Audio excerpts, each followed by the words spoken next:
بسم اللہ الرحمن الرحیم۔ السلام علیکم، میں ہوں اقبال سحر اور آپ دیکھ رہے ہیں ریئل نیوز ورلڈ۔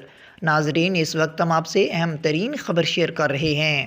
شمالی وزیرستان کے علاقے میران شاہ اور خیبر میں دہشت گردوں سے فائرنگ کے تبادلے میں میجر سمیت 3 جوان شہید ہو گئے ہیں۔ اطلاعات کے مطابق شمالی وزیرستان میں دہشت گردوں سے فائرنگ کے تبادلے میں میجر اور سپاہی جبکہ خیبر میں حوالدار شہید ہو گئے۔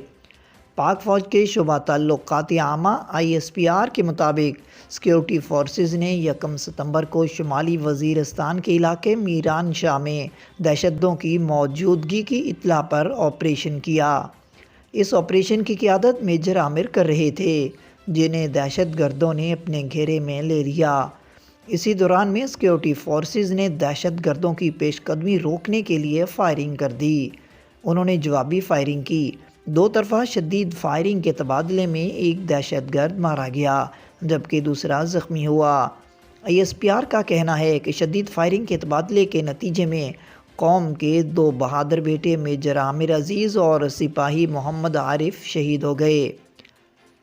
دوسری طرف پاک فوج کے شعبہ تعلقات عامہ کا کہنا ہے کہ خیبر کے علاقے وادی تیرہ میں سیکیورٹی اہلکاروں اور دہشت گردوں کے درمیان جھڑپ ہوئی، جس کے دوران فائرنگ کے تبادلے میں ایک دہشت گرد مارا گیا جبکہ فائرنگ کے تبادلے میں 36 سالہ حوالدار منتظر شاہ شہید ہو گیا۔ دونوں مقامات پر ممکنہ طور پر موجود دہشت گردوں کے خاتمے کے لیے آپریشن جاری ہے۔ ISPR کے مطابق پاکستان کی سیکیورٹی فورسز دہشت گردی کی لعنت کو ختم کرنے کے لیے پرعزم ہے۔ مزید اپڈیٹ کے لیے ہمارے ساتھ وابستہ رہیں۔ اگر آپ نے ہمارے چینل کو سبسکرائب نہیں کیا تو پلیز کر دیجئے اور بیل آئیکن کو پریس کرنا مت بھولیے تاکہ ہماری نئی ویڈیو کا نوٹیفیکیشن بر وقت آپ تک پہنچ سکے۔ کامنٹ باکس میں اپنے خیالات کا اظہار کیجئے۔ اللہ حافظ۔